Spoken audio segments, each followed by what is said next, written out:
Happy holidays. It's Wednesday and welcome to Ask the Therapist with Nathalie. And today we have a very special guest, Miss Charisse. Hi. And Charisse is going to tell us a little bit about herself, not myself, just I herself. think everyone knows about you, Nathalie. She's going to tell us a little bit about herself. So go ahead and introduce yourself, Miss Charisse. Hi, I'm Charisse. I am a licensed associate professional counselor here in Georgia, working under the tutelage of Miss Nathalie. I have worked in a lot of different arenas, but my specialty at this point is substance abuse. I work in a diversion program out in Newton County right now, with people who have experienced some kind of substance abuse issue that was directly related to the criminal justice system, and I provide treatment for them and kind of help them get their lives back on track so they can reduce the amount of time they spend behind bars. So, and right now it's the holidays, so it's really awesome that a lot of my clients, this is the first time in years or even their entire lives where they have been able to spend a holiday sober and happy and healthy with their family. So it's really awesome to be a part of that. So that's exciting. Well, thank you so much, Charisse. And Charisse is here so that we can talk about ways to self-care, ways to keep ourselves safe, and ways to make sure we stay sober. And so first we want to talk about maladaptive behaviors. And again, this is the holiday season, and although it's a joyous occasion, but for a lot of people this is also a very difficult time. A lot of people are struggling during this time of year too. And so because that is something that's going on, we want to make sure that people feel supported emotionally, physically, in a lot of different ways. And so first, let's talk about maladaptive behaviors. And there's lots of different ones. We're going to primarily target substance abuse to some extent. But again, there's a lot of things that we do to cope with our emotions, to cope with our feelings, to cope with difficult times. And again, during the holidays, because it is a time to be around family, and there's a lot of individuals who may have experienced a loss, who may have experienced a breakup, may have experienced some type of trauma during this time, and so they're triggered, right? And so this is what this is about. How do we help those individuals who are triggered during the time of the holidays? How can they also make sure that they're taking care of themselves, right? So let's talk a little bit about maladaptive behaviors. What are some thoughts about that? So particularly during the holidays, like she said, a lot of people are around their families, and sometimes our families don't realize that they are not the best for us when it comes to our recovery and our self-care, because we have constantly been told that that's your mom and that's your dad or that's your sister, so you need to respect them, you need to interact with them, you need to that's your mom, so you have to deal with your mom in your mom's way. It's obligations, it's right? Being obligated.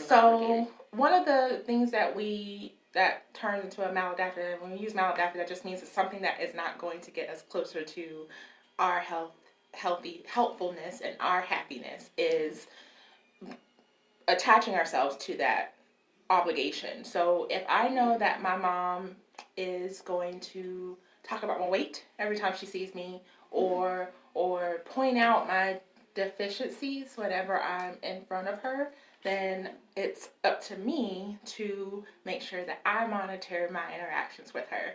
And I don't have to be rude, I don't have to be, spiteful or hateful or anything, but I can simply respect my feelings while also respecting my mom, in the sense of, hi mom, so today I'm gonna not be here as long. I really want to spend time with you, but because I am trying to work on some things, then maybe I'm just going to stay here an hour or so and then I'm going to leave.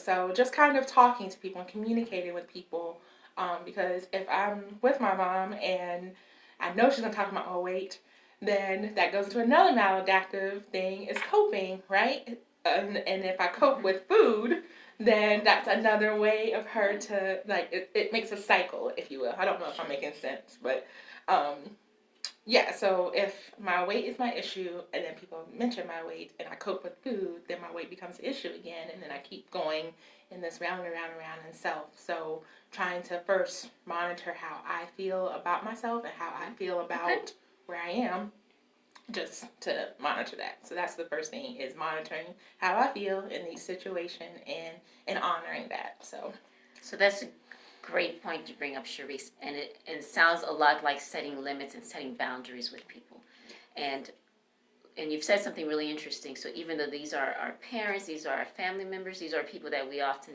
have a sense of obligations to, that we still are able to set limits because we teach people how to treat us, right? Yes. Right. So because people, if we want to be treated a certain way, we have to teach people how that, what that needs to look like, because not everybody has the same amount of values as us. Not everybody sees us, treats us in the best way or in the way that we need to be treated, and so we have to teach people these things.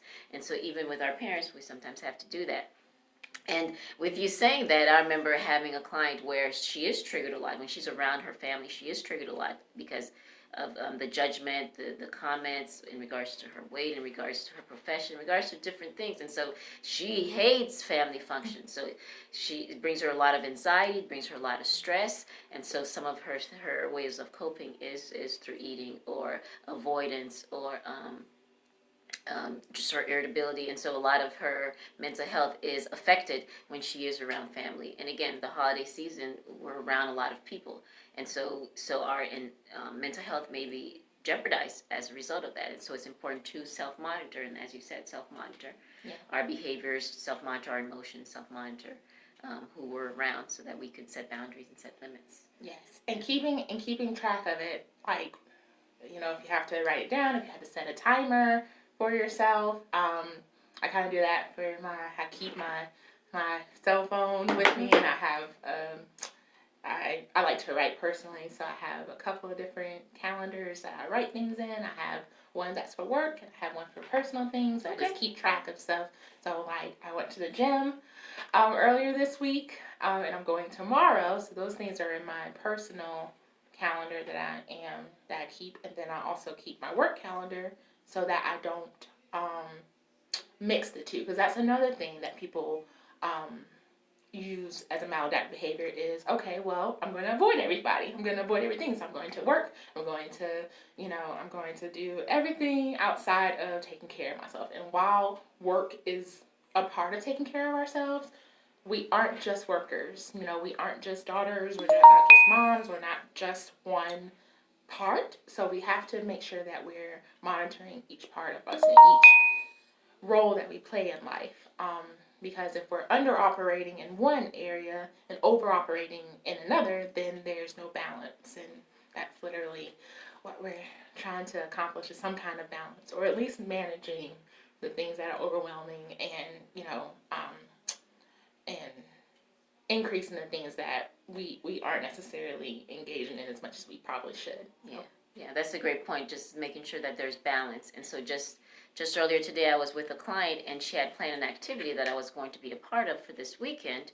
And this is an older lady. She's in her 60s, and part of her maladaptive behaviors is to take on a lot of responsibilities. She tends to be a pleaser. She's the leader of her family, so she takes on a lot of responsibilities in her family, and oftentimes she's the coordinator of events. She's the one kind of take lead and take charge of things in her family, and she's recognized, and she's had a lot of stressors this past year, and she's recognized, what, this is too much.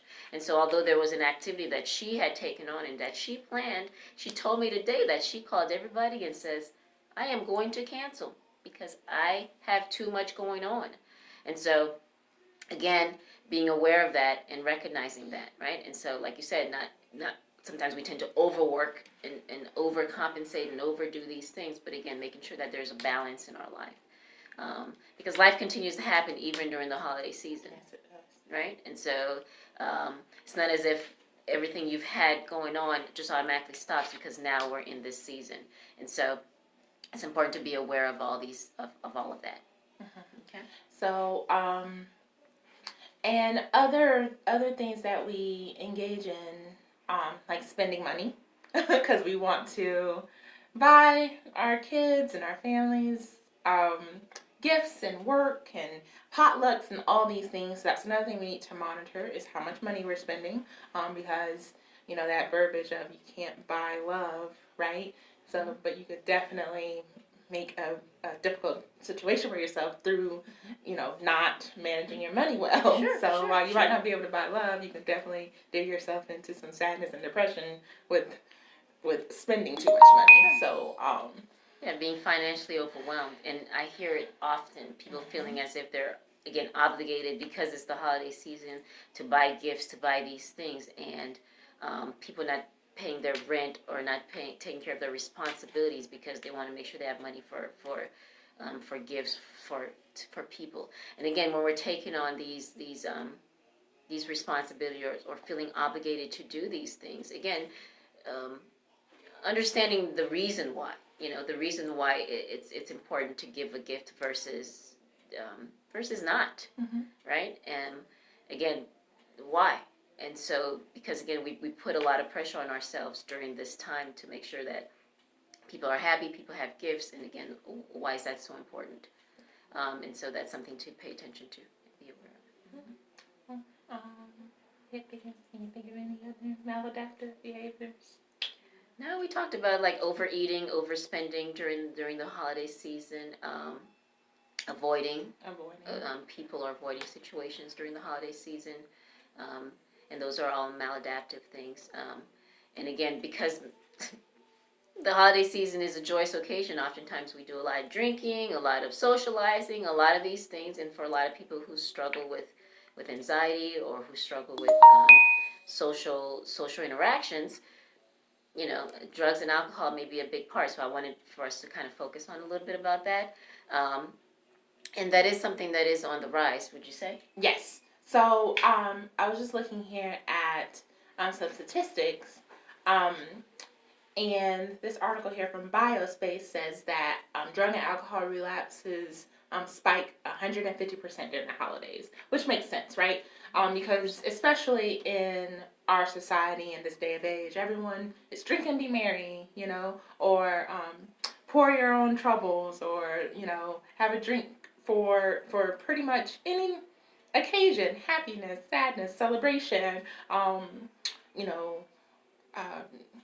Remorseful things. I had a client who had a divorce party, and I'm like, oh, okay. So I don't know which part of the party that you're celebrating, whether or not you're entering a new chapter in your life, or if you're getting away from someone or what have you. But it just alcohol specifically is a really big part of the culture that we live in these days. So it makes sense that during the holidays, the increase in relapse would rise that much. So 150% during the holidays, that's a big thing, right? And so again, when we go in our family functions, no one necessarily is aware that we may be struggling with alcohol use or drug use, and there's alcohol everywhere. And so again, recognizing the need to set limits, set boundaries for ourselves.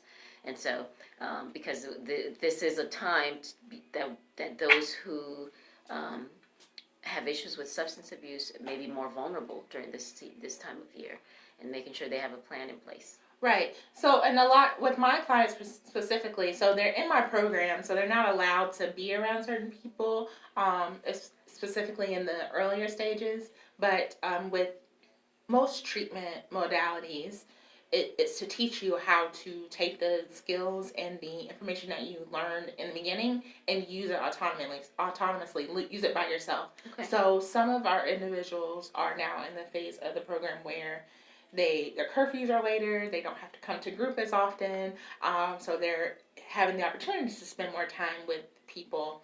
And then, like we said, during the holidays, everyone wants to be around each other. Everyone wants to, oh my gosh, you look great, and oh, life is good for you, and just kind of interacting with people more. So one of the things that I really hone in on is a relapse prevention plan for my clients.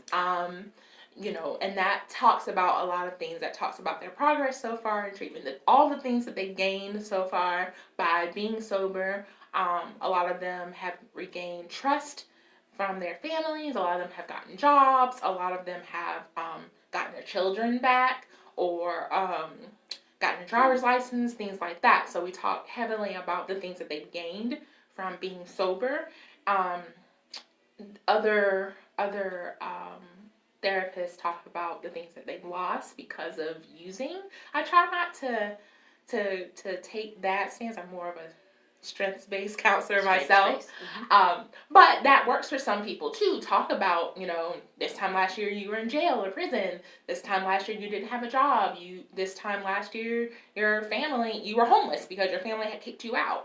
So for me personally, I like to talk about the things that they gain so that they continue to think about, okay, I've gained this much, and as long as I can stay sober and continue to operate in that way, I'm going to continue to gain in my life. So that's one thing that that's literally the number one thing. If I don't get anywhere else with my clients, is relapse prevention plan. Let's start every day with a plan to not use at the end of the day. And so if someone has struggles with substances or drugs, and they are celebrating with families, what are some things in regards to their plan that they need to be aware of? Yeah, so they need to know their triggers. They need to know... Be aware of the triggers. Be aware of the triggers. So, and a trigger is basically a motivation to act on something, right? So if I know that every time I smell cookies, I want to eat the cookies. I know that the smell of cookies is a trigger. So whenever I need to learn that about myself, because if I just find myself eating a dozen cookies in one sitting, and I don't think about, okay, so how did I get here? Because I went from not having any cookies to eating a dozen cookies. You don't, you have a thought, and then you have a craving, and then you act on that.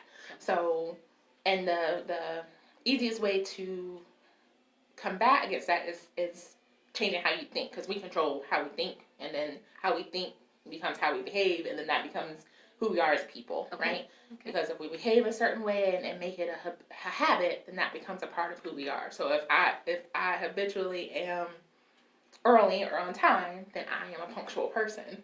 So, but I had to first think about, okay, let me get to where I need to be. So I have to think about change how I'm thinking. So that's where triggers come in. Okay. So knowing your triggers, okay. And then talking to someone about those things. Hey, we were talking about alcohol, right? So, hey, I know that when I get around people and I start drinking, it's not good for me. And with that, particularly, you don't have to get into details and talk really deeply about it, because a lot of people just want to be able to help you. Sure. It's specifically people who love you and care for you. So, just talking to people about what you have going on in your certain struggles. So as a form of as an additional support. As additional support, yeah. Right. So again, that's what we were talking about earlier, though, is we have to evaluate who is supportive for us. Okay. So as I mentioned before, we have different roles in our lives. So while, this person was supportive financially for you, they might not be emotionally supportive. Okay. Or this person, it's good to talk about work things, but they're not so much good to talk about health and fitness. So you have to evaluate the people that you have in your support system. And again, we're not saying, you can never talk to grandma, you can never talk to anyone to stay clean and sober. What we are saying is that we have to make sure that the people that we are aligning ourselves with are in line with who we want to be in the end. Yeah. So that's one thing. Okay. Also, when we're keeping track of ourselves. So if I know I'm going to a party that, let me back up. The number one way to avoid relapse is not put ourselves in high risk situations. So knowing what situation is high risk. So if I know that a person that I used to drink with, a person I used to use with is having a party, then I'm probably going to be more inclined to know that there's going to be alcohol, there's going to be drugs, there's going to be things there that are not good for me. Okay. So I would have to think, my thought would have to first tailor towards, okay, in the past when I went here, these are all the things that were going on. So am I going to be able to be smart enough to stay away from those things and not necessarily strong? Because we can be strong to an extent. So if we're strong and we get into a place where our inhibitions are lowered and we're not thinking as clearly, then how long can we last in those situations? Sure. So being smart would be to avoid those high risk situations. Now, if we did get into those high risk situations, and like I said, families have parties and drinking and all those things, so we have to monitor ourselves. So we can't control what they have going on, but I can control what I have going on. So if it's drinking, then one of the things that I teach is always have a cup in your hand. Always have your own cup, so that when someone's like, hey, everybody drink, and you already have your drink, it might be juice or water, what have you, but no one else can pour into your cup because you are monitoring your cup. I see. That's a good strategy. So it doesn't feel awkward. You don't feel out of place per se. Yes. Right. Yes. So you could still be a part of the party, but you have your own little party. So predicting your triggers, knowing your triggers, but also predicting situations that may bring out your triggers too, right? And so whatever that trigger may be, that could lead you to the urge to drink, to smoke, to eat, if it's eating. So there's all kinds of addiction, right? And so, but recognizing as you create your plan, your relapse plan, your safety plan, your whatever that plan is for yourself, your backup plan is recognizing, okay, when I'm triggered, what are the things that I can do to protect myself? Because there's going to be time, as you said, it's about being smart. Because there's times where we could fall weak to the circumstances and having a plan in place when that's happening. Sure. So yes, having a plan, evaluating the situation, knowing your triggers. I talked about letting other people know about what's going on, and then just being gentle with yourself about what you have going on. Not being ashamed of needing help. Not being ashamed of trying to take care of yourself, because that's the thing that happens too. Is and that comes from other people's projections of their own insecurities, but that's probably another live. But because I know one thing that happens, particularly with my clients, I'll just speak from our ears, is that they hear a lot is, oh, you were more fun when you were drinking, or oh, you're a goody two shoes now that you're in that program, and they feel judged because the client the client is taking care of themselves, and this individual hasn't had the courage to do that yet. Okay. So that falls into, okay, well, I love this individual. This is my cousin. This is the person that I've interacted with the most. So let me lower my inhibitions, let me not be as smart about this thing, and let me just one drink, right? That justification, like, oh, I can just drink one, or I can just have one shot, or I can just smoke a little weed, right? So those one instances of making that one decision potentially could impact the rest of the day, the rest of the week, the rest of the month, and the rest of the year. So just really not being ashamed of taking care of yourself. So not being ashamed of it. And a lot of that work in regards to not being ashamed requires the therapy, the treatment, right? Because again, when a lot of individuals would, alcohol, substance abuse, that's just a form to adapt, right? Yes. A tool that people are using to cope or adapt to whatever the situation is they have going on. And so they're already feeling bad. People are already feeling bad about whatever their circumstances are, and they're using drugs and alcohol to try to feel better. And so when you have shame added on top of that because somebody is saying things like, oh, you were better when you were drinking, well, as if I'm not good enough the way that I am, right? And so those are work that has to be done in therapy. Oftentimes we're trying to figure it out and be strong and think we could manage it, but again, a lot of these things become so deeply rooted in us, and then we fall victim to, yeah, well, maybe I was funner when I was drinking. Their voices become our voices, and that's harder to change that narrative when now it's me telling myself those things, So and then we rationalize our behavior, right? I'm funner when I'm drinking. Yeah, I'm not hurting anybody, and so then it creates this road, and like you said, that could impact long term. Because right now, like from Thanksgiving to maybe even Martin Luther King Day. So let's say I'm engaged. I smoked a little weed with my cousins after Thanksgiving. Okay, I'm probably gonna see them again on Christmas, right? So now, you did it that one time and nothing happened, right? You had your drug screens, and I'm speaking from my client's perspective. You had your drug screens, you were negative, so you could just do it again, right? So then, now Christmas comes in, you do a little bit more. And then New Year's comes, you do a little bit more because nothing bad has happened, right? So that's why I try not to use all the things you lost verbiage, because it gets into that, well, nothing's bad happening. Nothing, that mode of rational. Nothing bad is happening. Nothing bad is happening. Nothing bad is happening. Instead of focusing on, I feel better when I'm not drinking. I can think clearer when I'm not smoking. All those things. So that's particularly why I use that modality when it comes to relapse prevention.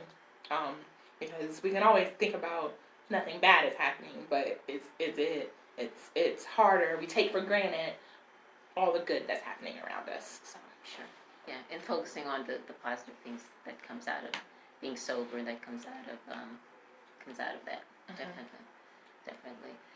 Again, because the holiday season, people are trying to cope. People are trying to cope with the loss of their loved ones. They're trying to cope with breakups, financial strain. There's so many things going on, and here we are, this holiday season. Everything around us is joyous, and we're having to be around people all the time, and it can become really, really, really, really overwhelming. And when we're overwhelmed, we try to cope with all kinds of maladaptive behaviors, all kind of ways.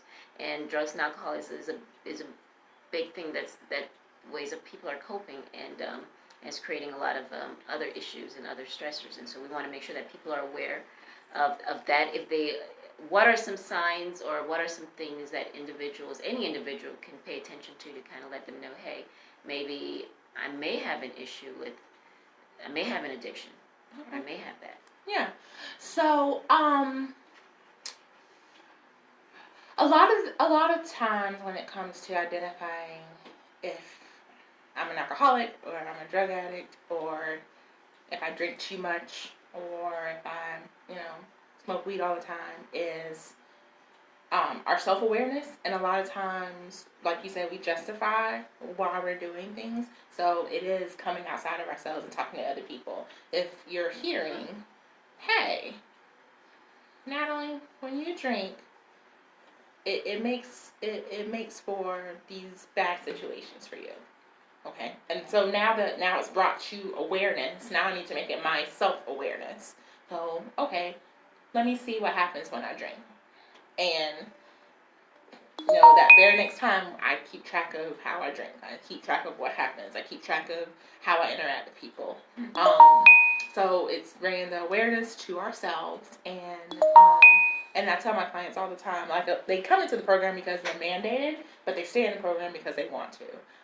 And they're mandated because they've had situations where they've broken the law as a result of that, or they've been given ultimatums. Some of them, like I said, their families say, hey, you either get help, or you can't live here anymore. Those type of things. So that external motivation, it needs to become internal.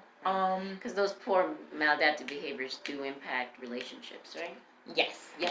And the opposite of addiction is connection. So when we don't have those... Opposite of addiction is connection. Yes, when we don't have those connections, whether it be family, work, some kind of force outside of ourselves to have faith in, that's when we look to drugs and alcohol and other, coping to deal with it. When on the connection portion, I need support. I need help with this thing. I don't know how to manage it right now. Okay. Which is difficult, especially in this day and age of like text messaging and social media, and a lot of people try to make a facade that everything's okay. We actually need to make sure that we are being transparent and clear about what we need and what we don't need as well. And that's a good point, because I think with that too is where people often get stuck, because the fear of the judgment, because I'm transparent, because I'm telling you this, and fear of what will people think of me, or they must think something's wrong with me, or whatever the judgment, fear of judgments that people may have as a result of trying to seek help, of trying to be transparent. And it's so like counterintuitive, because I'm being judged because I drink too much. I'm being judged because I smoke weed or do crack. And then I get judged because I don't want to do those things anymore, and I'm trying to get help, and I'm telling you that I'm vulnerable in those places. Sure. So it's just kind of counterintuitive. So that's why I am a huge proponent for what makes Sharice feel good, what makes me want to get up in the morning, what makes me want to keep going. So, and not really taking their judgments as my personal feelings, and just kind of be more observant. Okay, when I told Natalie about this is how she responded, this is how I felt about it, so this is what I'm going to do about it moving forward, and not necessarily taking her judgment and making it my voice in my head. Making it your voice. So separating that. Wow. Okay. Evaluating our situations, knowing where to put people, right? You talk about this all the time. We have these circles that we put people, where we put people, and people can move based off of what you have going on. So, yeah. Right, because in the way that I talk about this circle, it's layers of circles. So the most inner circle is, again, your most intimate space, your spiritual space, mental space, physical space, and all of that, right? And that space is sacred, so that space needs to be protected. That space needs to feel safe, right? And oftentimes when we have a lot of these things going on inside of this space, that creates chaos, that creates toxicity, it creates all types of stuff. Hence, all the maladaptive behaviors that we need to cope, right? Because our safe space is now in jeopardy all the time. All the time. Yeah. Right? And so how do we, as they say, reclaim our power? How do we reclaim our space back? And part of that is setting boundaries, is figuring out, okay, what all is in here that is not healthy for me, that is not good for me. Whether it's people, whether it's things, it's drugs, it's alcohol, it's overeating, it's these things. What are these things inside this space that is not healthy for me? Now, mind you, we've as she said, there's judgments, there's meanings we put behind these things. So we could rationalize and justify and make things make sense, yet it's killing us and creating more distress, more harm, and more mental health issues for us. And so really it's about being aware. Yeah. And again, this holiday season, when we're talking about self-care, just want to make sure that that's talked about, that's out there, because again, we can live our life on autopilot, right? With a lot of my clients, part of the reasons they come in is because they're recognizing that they can no longer be on autopilot anymore, that they have to be intentional with how they live their life. And so when we're making choices to protect our sacred space, that has to be intentional. It can't be autopilot. Yes, I agree. Like, I use the house analogy when I talk about the circles. Yes. And the intimacy. Mm-hmm. So our bedroom, that is our space, that is where we are, and then we have the rooms in our house, and then we have the garage, and then we have the curb, the neighborhood, and so we monitor what's in our house physically. So when it's time to take out the trash, we take it out, mm-hmm. right? A lot of times we put things that we don't want to deal with, we put it in the attic until it's ready. It's time to deal with it. We put it in the garage. So we need to do that for our mental health. We need to do that for our physical health. We need to do that for our spiritual health. Yes. Okay, sometimes it might be time to take some stuff out of the garage and put it on the curb, or we need to take it out of the garage and put it in the kitchen so that we can talk about it, see it, interact with it. Sometimes we don't need that stuff. Don't even need to be in the neighborhood. We need to get a restraining order for it. Like, just moving on out of here. So we have to, like I said, bring the things that we're aware of to ourselves. And when we make it for ourselves, outside of the judgment, outside of, our shame and guilt, because we know that the shame comes from how we see ourselves in that situation, then it makes for more opportunities for growth and opportunities for improvement. So, yes. So in summary, so I kind of said like five things. What are some 5 things based on everything we've talked about that we can do for self-care in regards to our maladaptive behaviors and during this holiday season? So start each day off being intentional. Start with a plan each day. All right. So here is what I need to accomplish. Here are the things that are important. Here are the things that are urgent. Here are the things that are important and urgent. And just prioritize your day. Okay. And in that prioritizing, you're evaluating, you have those evaluations. So another thing is knowing our triggers, bringing that awareness to self. Natalie might feel like I'm loud and obnoxious and all these things. So now that I would be aware of that, so what does that do for Sharice? Oh, now she's speaking. She's being seen. So yeah, Natalie might not like it, but it's in line with what Sharice needs. Being able to learn from our past, being able to learn from previous interactions with other people. So having that strong support. So we live our days intentionally.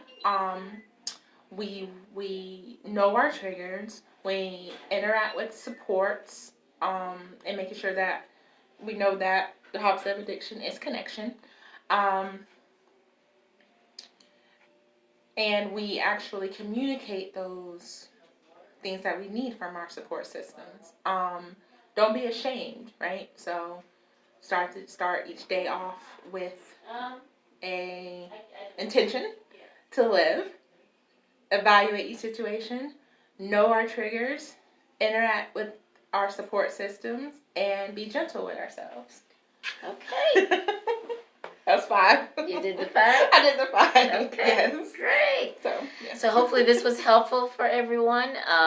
Again, it's important that we take care of ourselves, and during the holiday season, it's even more important that we're intentional, because there's so much coming at us so fast, with gifts, with shopping, with financial strain, and then just again to be reminded that that we have to take care of ourselves. Yes. Okay?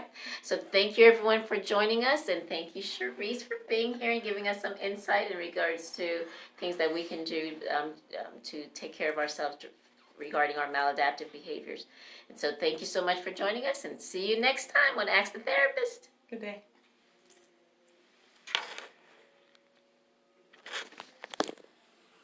That's how it goes. Okay. So end video.